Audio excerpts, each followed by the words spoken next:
Essa é uma daquelas histórias que parecem ficção, mas que estão nos registros oficiais de um dos maiores impérios da antiguidade e também na Bíblia. Imagine um exército invencível, o maior do mundo na época, que simplesmente desaparece da noite para o dia sem travar uma única batalha. Parece impossível, mas aconteceu. E é exatamente essa história que vamos te contar hoje. Estamos no ano 701 a.C.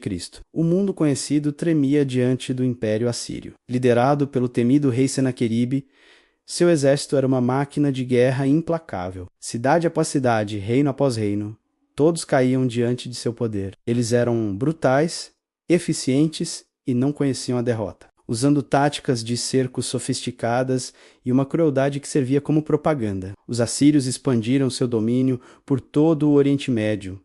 Seu avanço parecia imparável, uma força da natureza que redesenhava o mapa do mundo antigo. E agora, depois de conquistar dezenas de cidades do reino de Judá, o alvo final de Senaqueribe era a joia da coroa, a capital teimosa que ainda resistia, Jerusalém. Para o mundo daquela época, a queda de Jerusalém não era uma questão de si, mas de quando o gigantesco exército assírio chegou e cercou as muralhas de Jerusalém. A cidade estava completamente isolada, sem esperança de receber reforços e sem forças para enfrentar o inimigo em campo aberto. Do lado de dentro, o pânico se instalava. O rei de Judá, Ezequias, via seus recursos se esgotarem e a moral do seu povo despencar. Senaqueribe, confiante na vitória, enviou mensageiros para zombar dos defensores. Eles gritavam em hebraico para que todos ouvissem: "Nenhum deus de nenhuma nação conseguiu livrar seu povo da minha mão.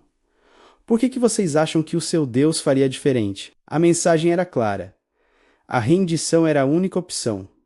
Humanamente falando, Jerusalém estava condenada. A lógica militar apontava para um massacre inevitável. Com todas as portas fechadas e sem nenhuma estratégia militar viável, o rei Ezequias fez a única coisa que lhe restava. Ele não reuniu seus generais para um último plano suicida. Ele não tentou uma negociação desesperada. Ele foi até o templo, rasgou suas vestes em sinal de angústia e humilhação e orou. Sua oração não foi um pedido por mais armas ou soldados. Foi um apelo direto, um clamor por socorro divino. Ele apresentou as ameaças arrogantes dos assírios diante de Deus e disse: "Eles não estão zombando de nós. Estão zombando de ti. Mostra ao mundo quem tu és." Em um mundo onde a força bruta decidia tudo, a fé de um rei era a última e mais improvável linha de defesa. A noite caiu sobre o acampamento assírio. Dezenas de milhares de soldados, confiantes e orgulhosos, preparavam-se para o assalto final no dia seguinte. A vitória era certa. As fogueiras crepitavam, as sentinelas estavam em seus postos. Tudo estava em silêncio, a calma que precede a tempestade. Mas, segundo a narrativa bíblica, algo extraordinário e silencioso aconteceu naquela madrugada. Não houve som de batalha, gritos de guerra ou choque de espadas. O livro de 2 Reis descreve que o anjo do Senhor passou pelo acampamento inimigo. Uma intervenção invisível, que mudaria o curso da história em questão de horas. Quando o sol nasceu, a cena era inacreditável. Os vigias nas muralhas de Jerusalém, esperando o ataque iminente,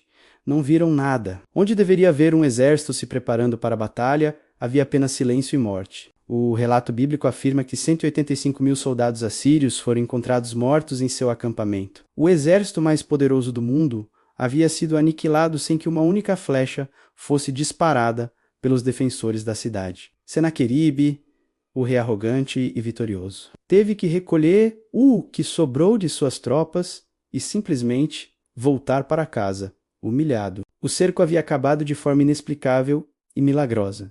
Jerusalém estava salva. Por séculos, essa história foi vista por muitos como apenas uma lenda religiosa, um mito de fundação para o povo judeu. Mas em 1830, a arqueologia fez uma descoberta que mudou tudo. Foi encontrado um artefato conhecido como o Prisma de Senaqueribe. É um documento oficial do Império Assírio, escrito em cuneiforme, onde o próprio rei Senaqueribe descreve suas campanhas militares. Ele se gaba de todas as suas vitórias, listando as cidades que conquistou e os reis que subjugou. E quando ele chega na parte sobre a campanha contra Judá, ele menciona o cerco a Jerusalém. Ele se vangloria dizendo que prendeu o rei Ezequias como um pássaro na gaiola. Mas aqui está o detalhe crucial. Em nenhum momento ele afirma ter conquistado a cidade. Para um rei que registrava cada vitória, essa omissão é ensurdecedora.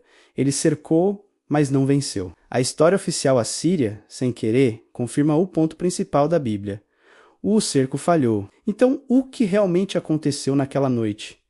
Como um exército inteiro foi neutralizado? Historiadores e cientistas propõem várias teorias. Uma das mais aceitas é a de uma epidemia devastadora, um surto de cólera, tifo ou alguma outra doença contagiosa poderia ter se espalhado rapidamente no acampamento, que não tinha condições sanitárias adequadas. Outra teoria, baseada em um relato do historiador grego Heródoto, fala sobre uma praga de ratos que teria destruído as armas e suprimentos dos assírios, forçando a retirada. Seja qual for a explicação, uma praga, uma doença, um fenômeno natural ou, como a Bíblia afirma, uma intervenção divina, o fato histórico permanece.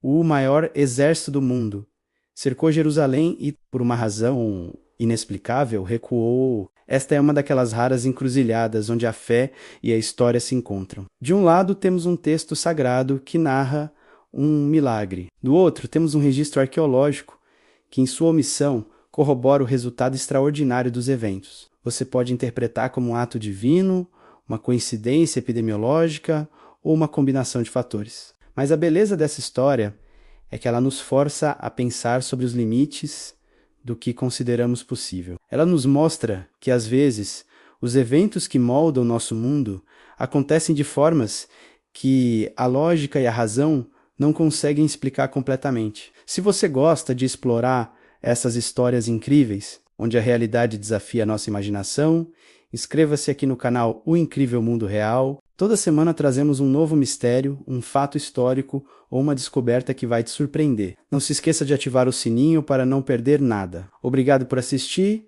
e até a próxima.